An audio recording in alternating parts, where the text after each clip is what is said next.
the My name is Marty Landrie, and I'm the Executive Director of the Alberta Health Services Indigenous Wellness Core. And I'd like to get things started off in a good way with an opening prayer from our cultural helper lead, Emil Durocher from the Indigenous Wellness Core. Emil, are you able to provide us with an opening prayer?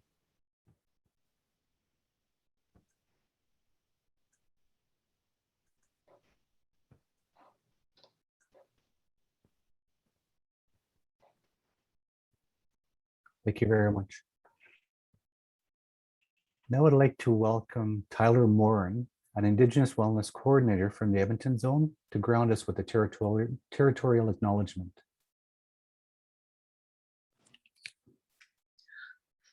Thank you for having me today to do this. Territorial acknowledgements are more than just about acknowledging where you are situated on the land.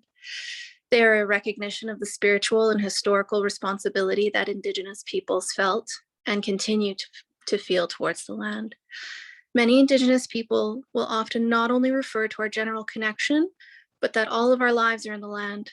We see it as everything: our connection to our ancestors, our identity, our home, our pharmacy, our food source. It is a gift, not a commodity. We do not own it. We are a part of its legacy. And this relationship with the land extends to the web beyond it, the sense of kinship to animals, birds, fish, and all other people within that land and occupied space. And so this idea influences how we approach the spaces we occupy and the people we connect there within. Consequently, it is more than just a reflection on how we relate to this land as original peoples, visitors, or settlers, but how we are all connected to one another and each other within these spaces. In this case, it's the space of this meeting, the members, their families, their friends and colleagues, and their patients and community. So today in this space, I'm speaking to you from the city of St. Albert, which was originally a Métis settlement located within the western prairies of Turtle Island, which is the Indigenous name for North America. This place is also called Métis Nation of Alberta Region Number 4 and Treaty 6 territory. This has been and continues to be ancestral and traditional territory to many peoples, including the Cree, Sioux, Stoney, Dene, Blackfoot, and Métis. And so by the very act of this reconciliation, you are all Selot Ine, which is Dene for my relations. And it is this essence of connection and community that has brought us here today for this event. Masicho. Thank you, Tyler. That was beautiful. It feels like we were just together in June celebrating Indigenous cultures for Indigenous Awareness Month. But today is part memorial and part celebration of the incredible strength of survivors. It's a day for us to gather together for a time of reflection, recognition, and for mourning the loss of thousands of children who were taken from their families to attend residential schools. Many suffered severe abuse in an effort by the Crown to erase their Indigenous heritage and language. Today, we remember these children, the trauma they endured, and their families who are still living with the impacts of that trauma. We have been collectively mourning since we heard about the 215 bodies of children that were discovered outside the former residential school in Kamloops, BC in May. Thousands more have been discovered around the country since. I'd like to take the time right now for a moment of silence in memory of all those children who have been discovered and those who have not yet returned home.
Thank you.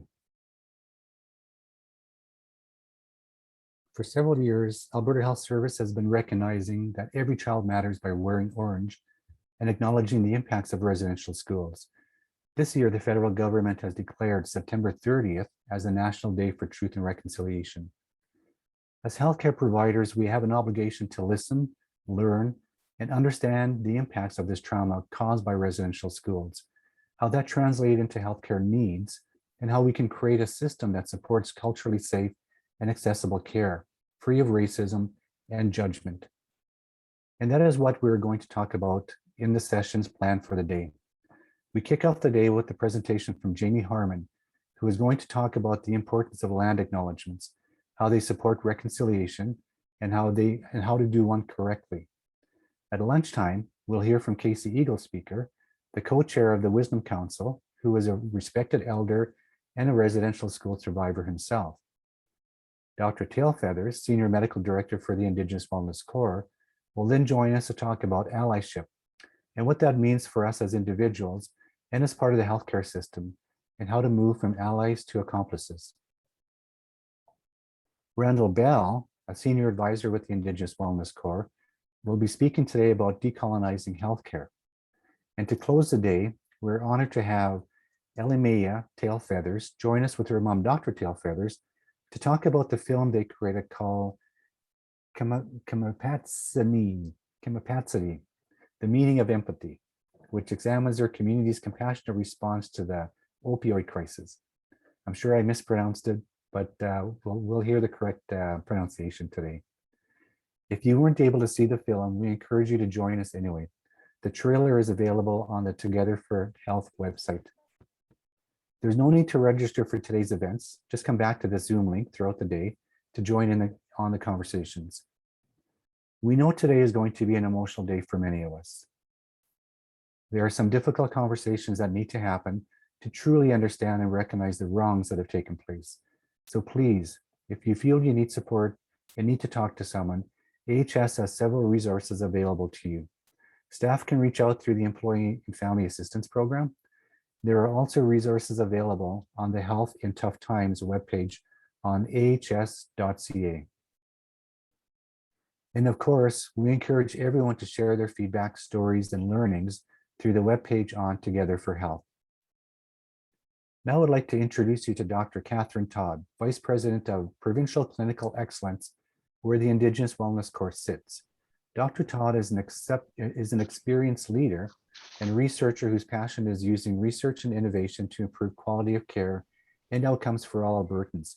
In her current role, she is responsible for providing provincial leadership on the strategic clinical networks, innovation, research and strategy, and on operations, or research strategy and operations, knowledge management, analytics, and provincial programs for community, seniors, and addictions and mental health. Her knowledge and experience come from her doctorate in pharmaceutical sciences in neurochemistry, Master's of Science in Psychology, and Bachelor of Science in Rehabilitation Medicine. She completed her postdoctoral fellowships in France and Montreal, Quebec. Dr. Todd loves the outdoors and enjoys challenging herself. She's climbed on Mount Everest twice and can often be found running, walking, or snowshoeing in Edmonton's River Valley. Thanks for joining us today, Dr. Todd. Thank you, Marty. I do have to shorten that bio for you, and I will do that for next time. Thank you, Emil, for the opening prayer this morning to commemorate the first ever National Day for Truth and Reconciliation. It's such an honor for me to be here with you today and to take part in the commemorative activities we're hosting to mark this, the very first National Day for Truth and Reconciliation. As we all know, AHS has gathered on September 30th for many years now to mark Orange Shirt Day, which was renamed this year by the federal government. Orange Shirt Day was created in honor of Phyllis Webstad, who had her new orange shirt taken away from her on her first day at a residential school in BC when she was just 6 years old. That shirt was a gift from her grandmother, and it meant a lot to her. The recognition of this day by the federal government is a true triumph for the residential school survivors, their families and friends who have fought for decades for their stories to be heard. We really appreciate you taking the time today to recognize the impacts of residential schools and the lasting effects they've had on survivors, their friends, and families. Today has become more meaningful for many of us this year. More Canadians were introduced to the traumatic history of residential schools this past summer after hundreds of grave sites of children were discovered on the sites of former residential schools. The total keeps climbing, and with every recovery comes additional pain and the reignition of past trauma. This is something that we, as a health organization, cannot ignore. That trauma has had lasting impacts on Indigenous people in Alberta, and we expect these triggers to continue as more recoveries are made. As healthcare providers, we have an obligation to offer support, our understanding, and our recognition of the past to move us forward to reconciliation, not only for the communities we serve, but for our staff. Today is a day for us to mourn collectively for all the young souls lost and future generations traumatized when they were separated from their families in a horrific attempt to take, as they said, the Indian out of the child. In the virtual sessions being hosted by the Indigenous Wellness Core today, you will learn more about the trauma associated with residential schools and the lasting impacts these have had for survivors and their families. What's more, you will learn about what we can do to overcome this trauma and how your very personal actions can have an impact to help the healing. And while facing the hard truths in truth and reconciliation, we must also use this day to honor the resilience of survivors and the true wisdom, beauty, and strength of Indigenous cultures, communities, and nations. We can all learn from the compassion, connectedness, and holism of Indigenous worldviews. From the ashes of the Indian residential school system, scores of Indigenous people are working to reconstitute strong Indigenous families, communities, and nations grounded in that very special and unique culture.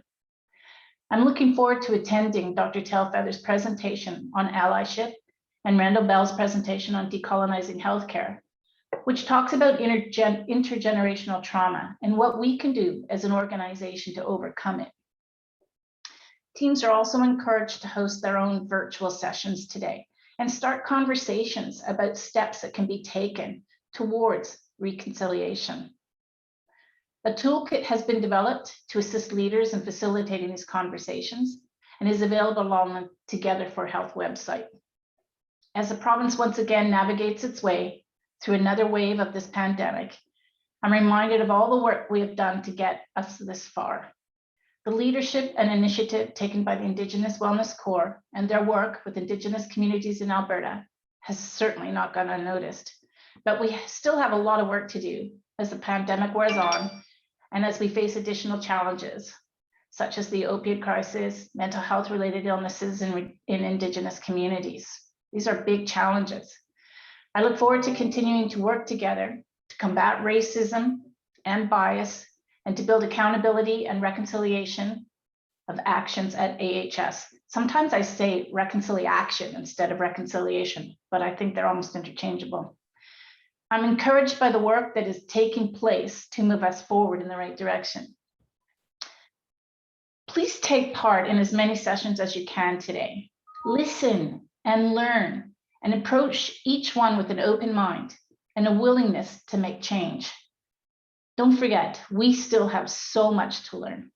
Thank you very much for taking part. Thanks for that, Dr. Todd. We are honored you were able to join us today. In the years past, as Dr. Todd mentioned, we have gathered on September 30th to mark Orange Shirt Day. And let's listen to a story or a short video of Phyllis Webstad's journey. Wade Wahwadip, Phyllis Webstad, Rensquest, Strachum Chatstam Stlakwan.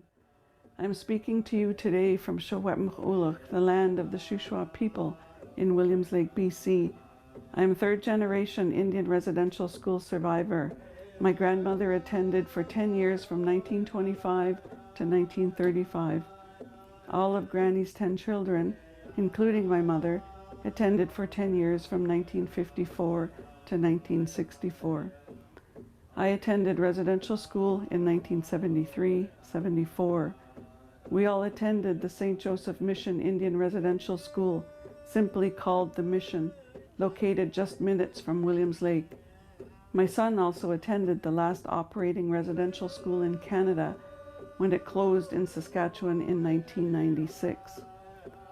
To tell my story, I was living with my granny as a child, and when I turned 6 in July of 1973, Granny took me to town to buy me something new to wear for my first day of residential school.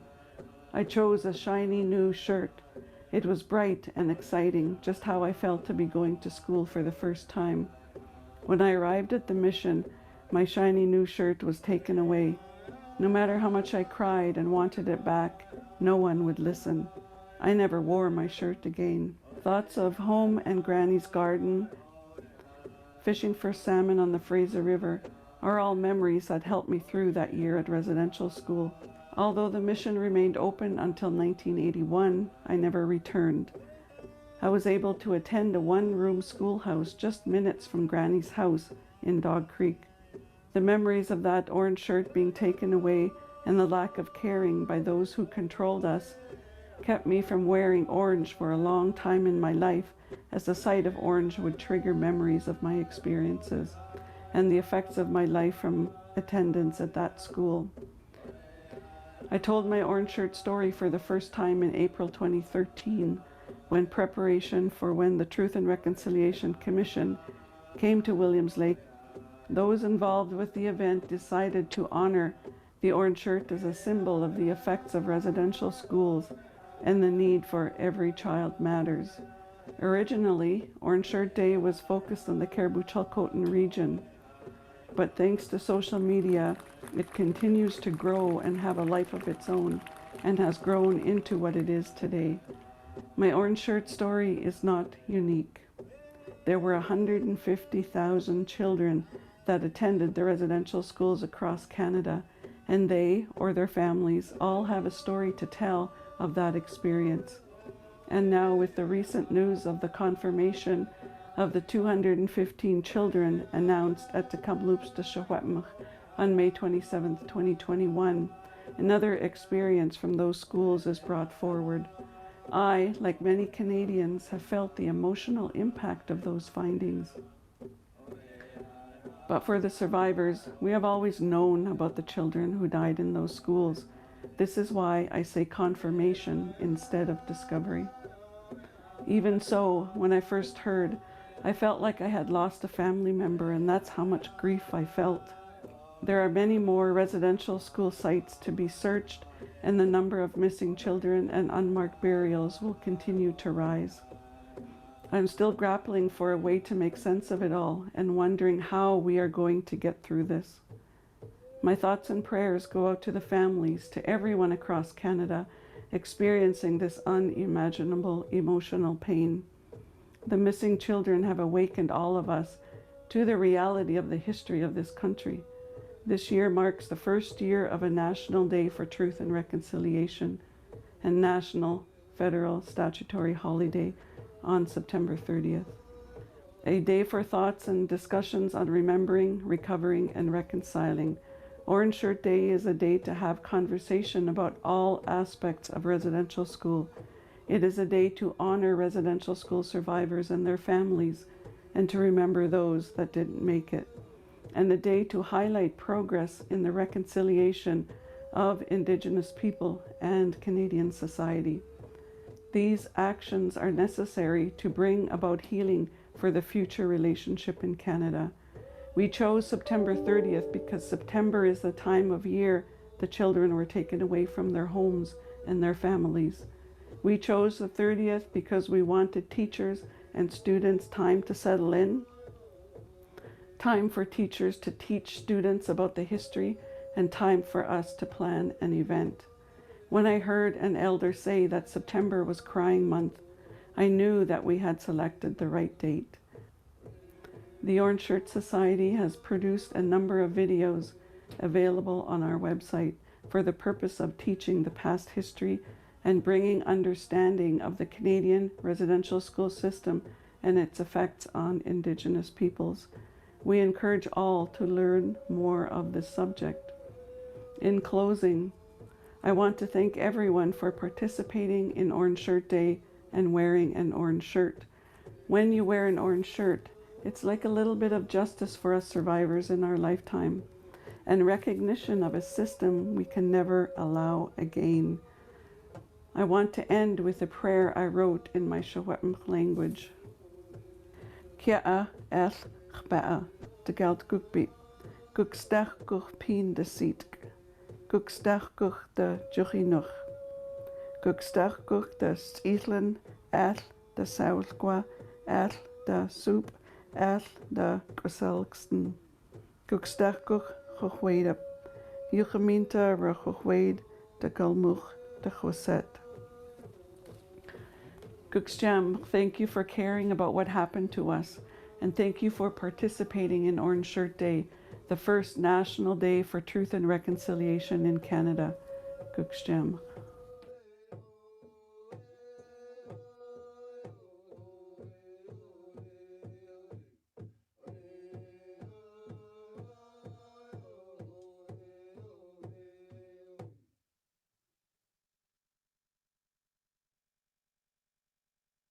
It's quite the incredible story and journey. This year, we are excited to introduce you to a young person who created the design for this year's orange shirt for the Orange Shirt Day Society. I'd like to introduce you to Shane Homme, who is 17 and finishing up her final year at South Peace Secondary School. We'll hear a few words from her in this video.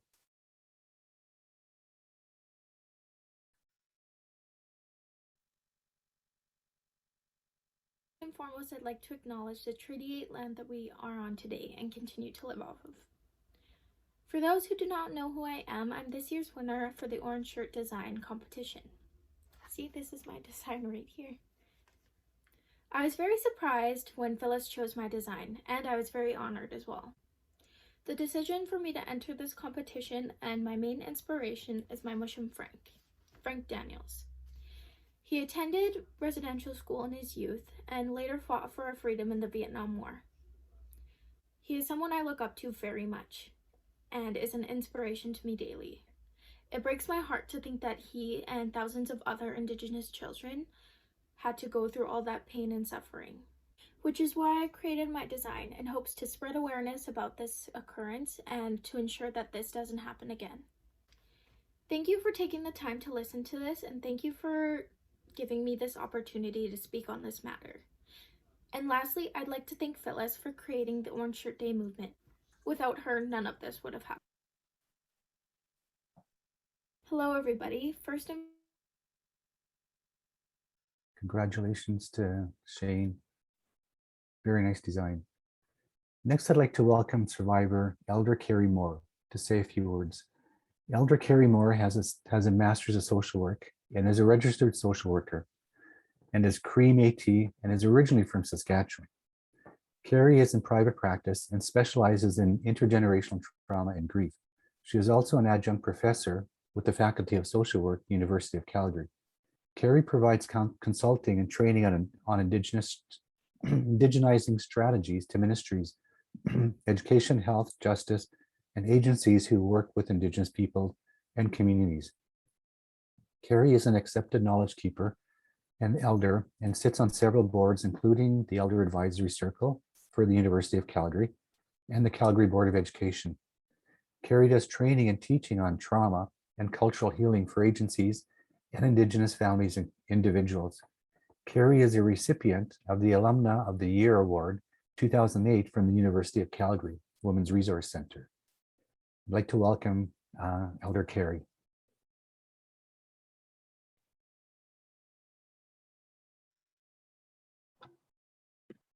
Hi, everyone. I'm very honored to be here today. I want to thank Emil for the blessing, and Phyllis and all of the other participants who are so open with their spirit today and recognizing today. And when we recognize and acknowledge, we can move forward. I am not a direct survivor of residential school, but I am a survivor of residential school. And when I think of my ancestors, my grandparents, and what they went through in their lives, and how they really had to struggle with where they were and what they were doing, and what they passed down was the legacy that I see around me today. A lot of people don't realize, but 18% of residential school survivors were Métis. And I identify myself as Cree Métis. And the reason for that is I am from Treaty 6 territory originally, around the Prince Albert area. My family reserve is Muscadet, although I was never raised there. And my Métis family came from James Isbister and the Isbister settlement, which once was Prince Albert, but was taken from the Métis.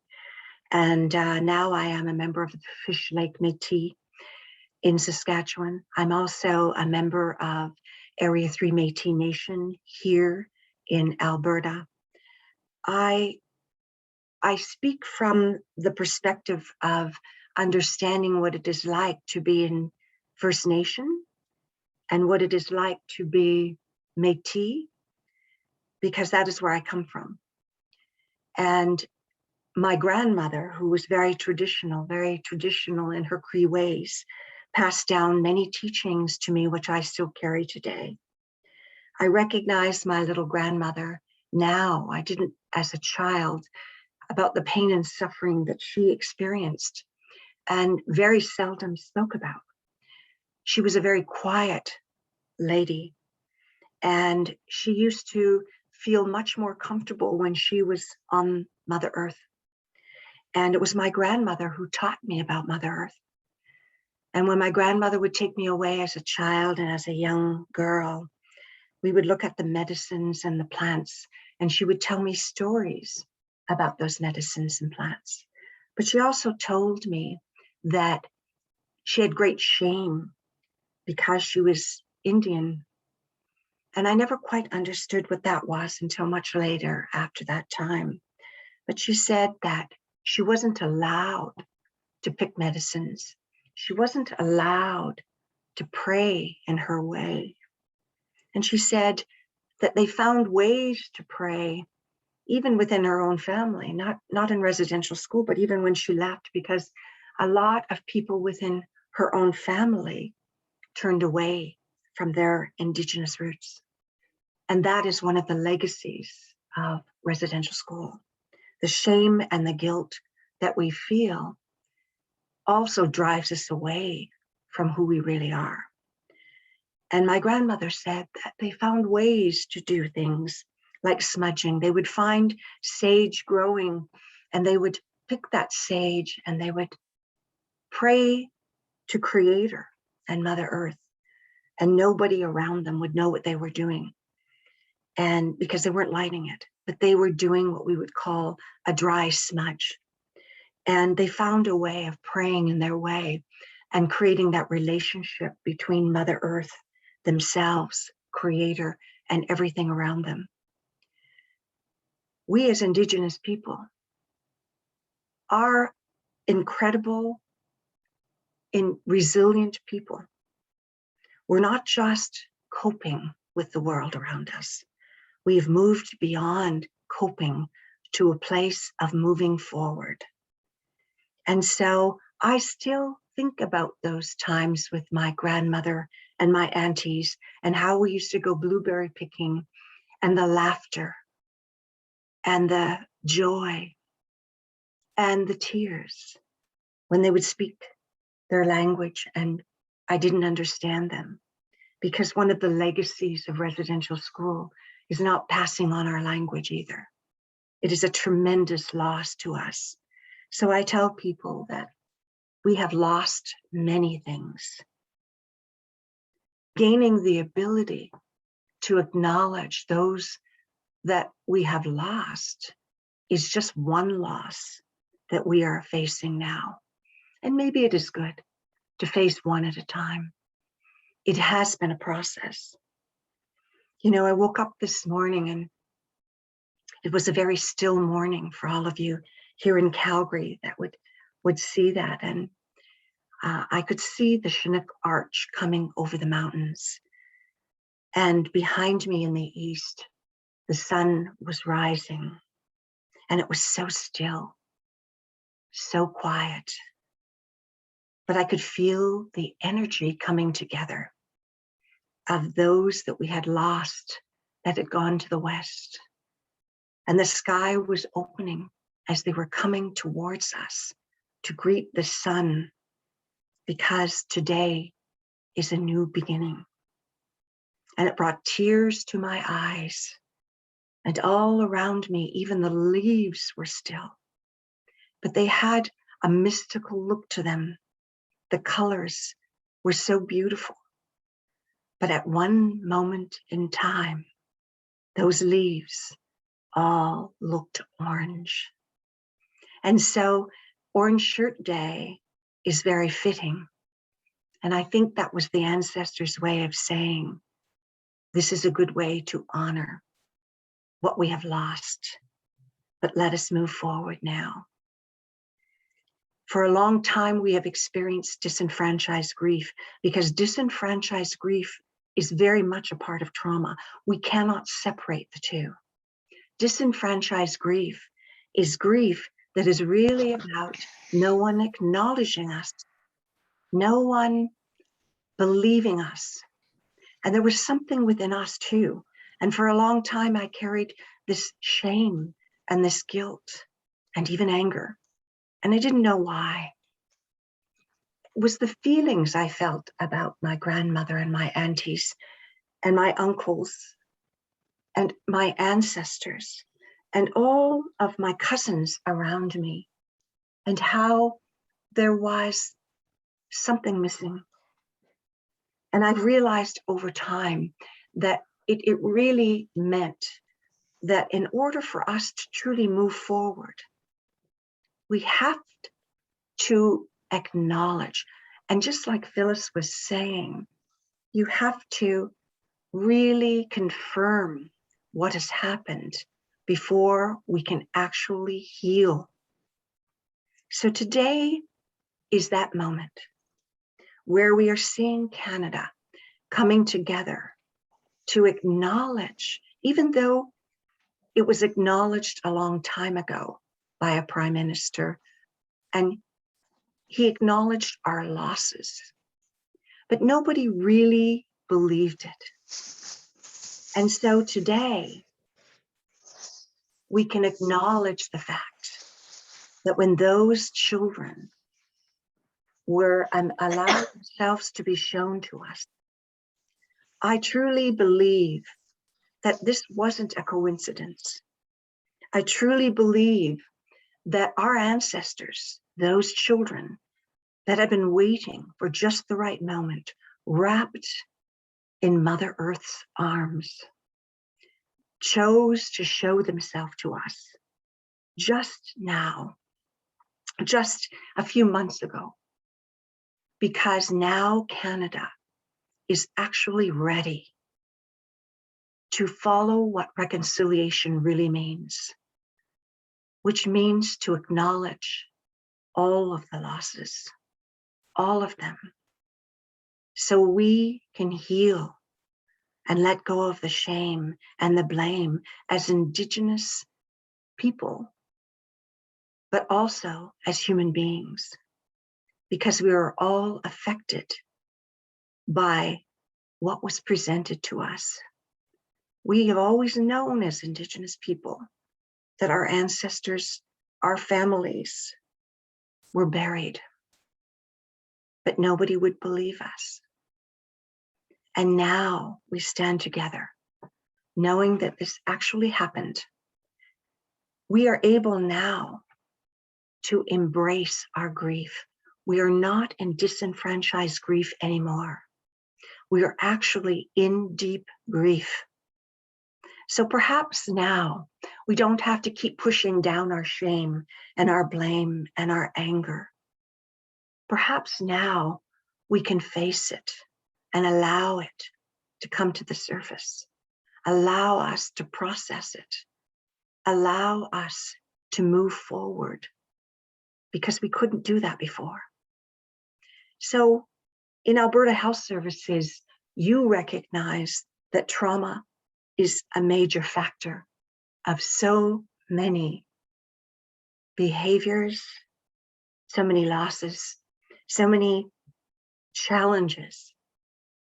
Now you will see a change. We must really learn to work through our grief. We cannot hide it anymore. We cannot push it down. We have to acknowledge it, because our emotions are creators' antibiotics. We have to feel in order to heal. So for my beautiful little grandmother, who had such silence in her life, and to my father, who carried such sadness within him, and to myself and my children, who are walking a path in two worlds and not understanding what happened, why. Now we can step forward and say that it begins with a generation. And perhaps this is the generation where we now can heal and acknowledge that deep loss, our deep grief, and heal, so that we can end our suffering of sadness and anger and anxiousness and all of the other things that are attached to our grief, so we don't have to pass it down to our children anymore. So this is a beginning for me. It is a beginning for all of us who are the survivors of residential school, and the legacy of residential school is me. And the legacy of residential school will continue to be in that deep, dark place until our losses are acknowledged. So today isn't just a day of reconciliation.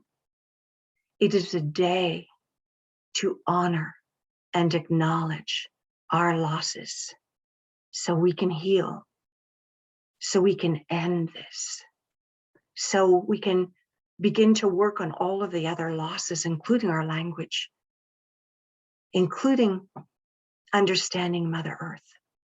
Because we as Indigenous people and Métis people and Inuit people and First Nations people, we understand Mother Earth. We are the protectors of Mother Earth. Our role is to teach other people who come here, who visit here, who live here, about how to treat Mother Earth. And human beings are just another species on Mother Earth. So I want to acknowledge my ancestors at this time. I want to tell them thank you. I would not be here without them. I still have the memories of my grandmother, and my grandmother still had the memories of her grandmother and her mother. And those memories are passed down to us too.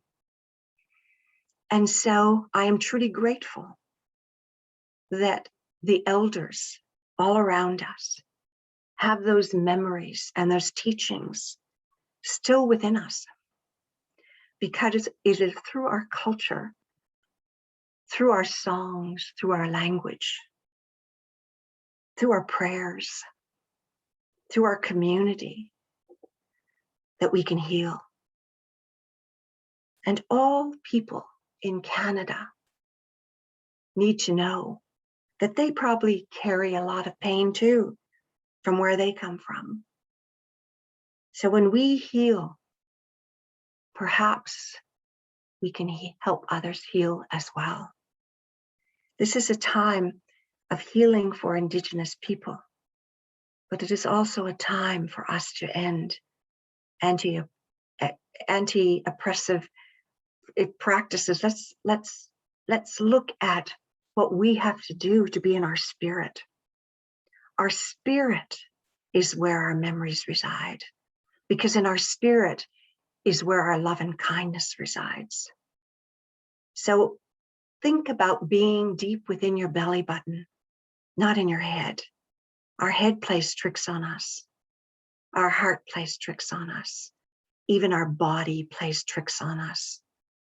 But our spirit, deep within our belly buttons, where we are attached to our mothers, we as human beings all are attached to our mothers in our belly buttons. And so I would say this to you. Why do you think that is?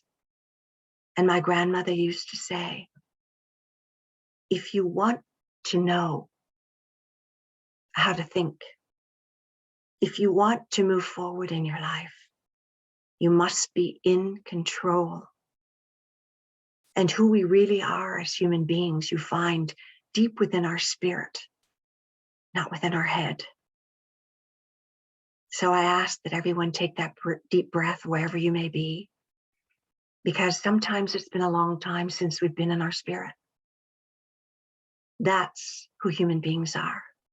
Love, kindness, respect, honesty, compassionate, accountable, humble, but most of all, courageous.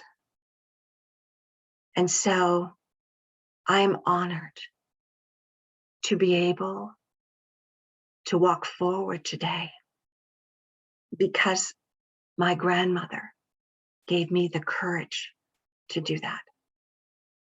So I want to thank everybody today for being part of what is happening all around us.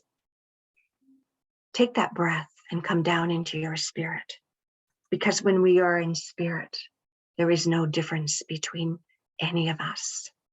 We are all human beings.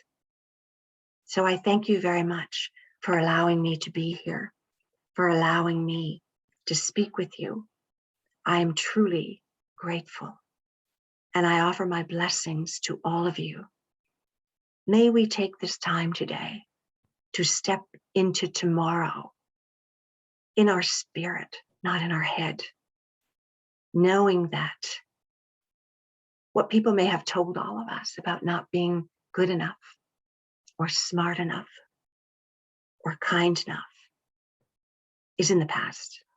That's hope, because we are all human beings, and it is time for us to heal as Indigenous people so we can step into the teachings that we have to offer all other people who are here. And those teachings are about connection and relationships and love and kindness and respect. So I thank you from my spirit to you. May you have a day of peace and love. Miigwech. Hi, hi, hi.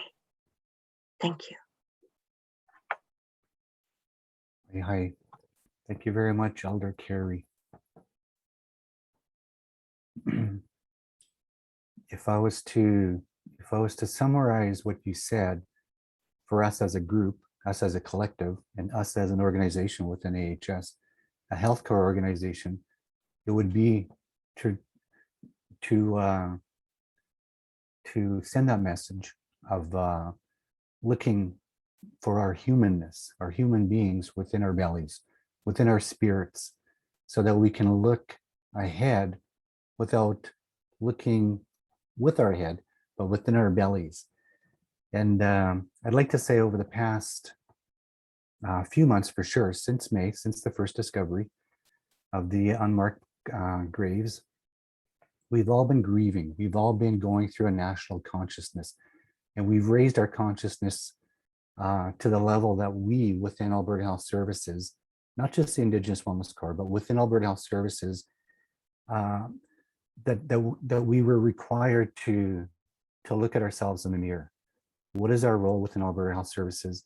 what is our role as an entity, as a system, Alberta Health Services, and what does that role mean towards achieving reconciliation? What do we do as an organization, and what do we do as individuals within this organization, as healthcare providers, to make every day better for Indigenous people? And we can't do that without really turning within ourselves. And so if we turn within ourselves, we are turning within our spirit.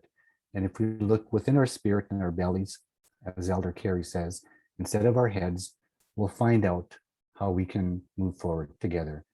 And my hope is that after today and continuously, that Alberta Health Services will continue to look towards the future at reconciliation through this perspective. I really appreciate that, Elder Kerrie. I appreciate your words of wisdom. So with that, I want to thank you, Elder Kerrie. Thanks to Tyler, Dr. Todd, Phyllis, and Shane. And thank you, Emil, for opening up the day and grounding us for today's session. Remember the survey for this morning's session is located at TRC September 2021, albertahealthservices.ca. So that's on the Alberta Health Services website. And just a note, we reached our limit to 500 participants, and we're trying to make sure that it's opened up for more people for the next sessions. So I really appreciate everyone coming. Tell your friends and your colleagues that we're going to try and make sure that we have more space for the next sessions. So thank you all once again for joining us for this morning. Remember, the sessions start back here at 10:30. So we'll see you all then. Take care of each other. Thank you.